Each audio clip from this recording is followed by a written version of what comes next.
October 1997, the air is crisp, the sky a clear Texas blue.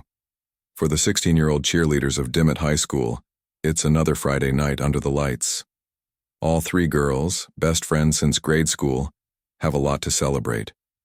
Their team just won a big game against their rivals, so as the last whistle blows, they decide to keep the party going. They huddle close, laughing and planning their next move. Tonight, they're gonna hit up Big Daddy's, the all-night diner off Highway 287. First, though, they need to swing by the Conoco gas station on the corner of Main Street. The quarterback, their mutual boyfriend, Marcus, is already waiting there with his pickup truck. He honks the horn and gives them a thumbs up.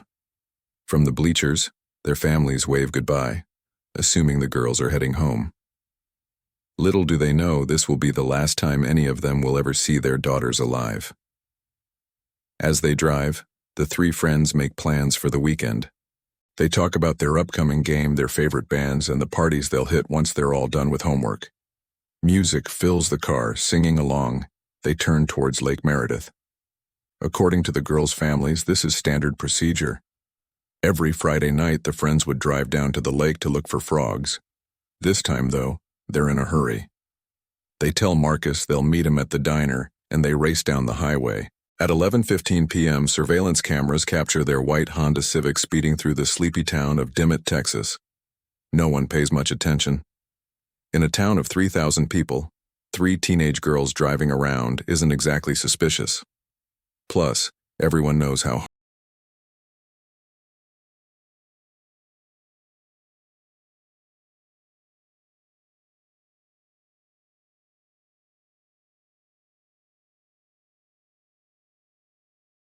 on the sidelines, they're inseparable.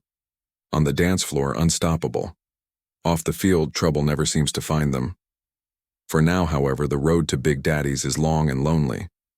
Outside the car windows, the flat landscape blurs into one long tunnel of darkness. Suddenly, a deer jumps out from behind some bushes. The driver slams on the brakes. The girls erupt in screams. As they wait for their hearts to slow, a strange car pulls up beside them.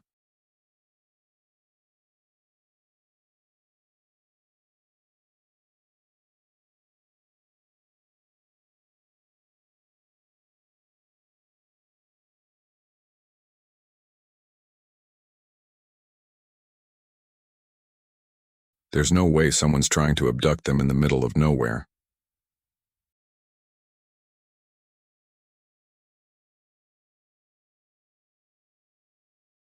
The last confirmed sighting of the girls comes at 11:22 p.m.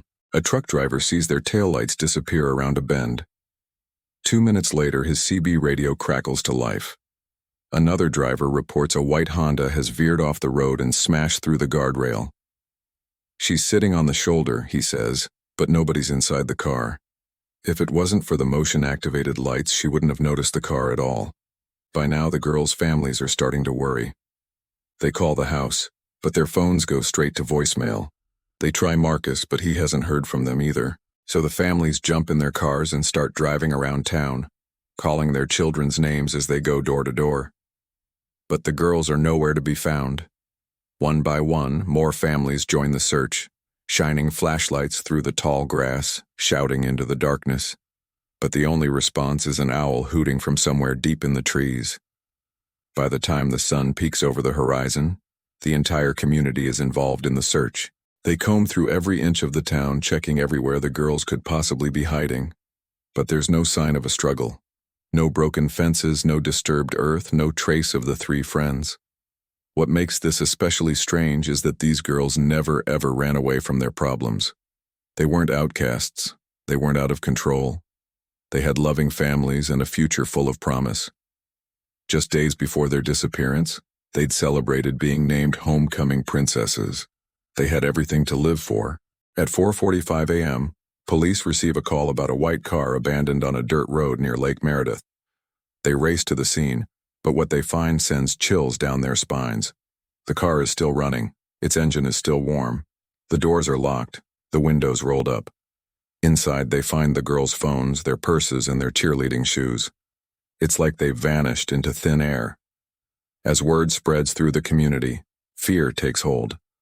What could have happened to those girls? Where could they be? Who would do such a thing? Soon, dozens of volunteers gather at the high school football field. They form a convoy and drive to the lake. Still, none of them can imagine the girls willingly getting into a stranger's car. Sure, their families worry that their daughter might have met someone bad at a party or made a bad decision while drinking. But this was a conservative town.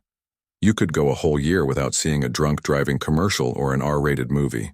None of them could imagine their sweet, innocent girls in such a situation. At 12:30 p.m., a local rancher finds tire tracks leading from the road into a clump of weeds. Could this be the girls? The police dive into the tall grass and come up empty. By nightfall, helicopters are circling above the lake. Divers are searching below its surface.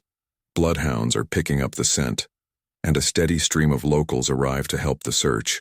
3 days go by, then a week, then 2. Still no sign of the girls, no body, no ransom calls, no suspects. People start whispering that the girls ran away together, that their families must be hiding something, that maybe they never existed at all. Others blame the police, claiming they're not doing enough. Meanwhile, the families wait anxiously by the phone, desperate for a miracle. In November, the FBI joins the investigation. Agents fly in from neighboring states, combing through every detail, interviewing every friend and classmate. They chase down countless leads, but every single one comes up empty. Days turn into months, then years. The pain of the family slowly fades from the headlines, but never from their memories. 10 years pass. The girls are now in their mid to late 20s. Their bedrooms remain untouched. Their lockers still hang in the high school hallway. And every Friday night, their families watch the sunset over Lake Meredith, hoping against hope that someday their prayers will be answered. But in 2009, a new lead surfaces.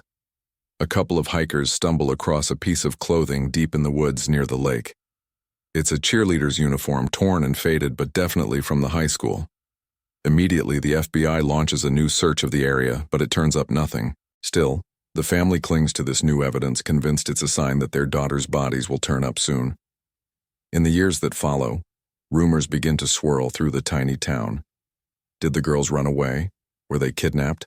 Was it an accident? Some believe the girls left town to escape a secret admirer, a former student expelled for stalking the cheerleaders. Others think the girls got into a fight with a drug dealer and his accomplices, but no one knows for sure. Today, their case remains one of Texas's most haunting unsolved mysteries. The only clues authorities have to work with are a torn piece of uniform and the girls' abandoned car. Their families continue to hope for answers, clinging to the belief that one day their daughters will come home. Whether their case will ever be solved remains a mystery. But one thing is certain: their disappearance left a gaping hole in the hearts of their families, their friends, and their entire community.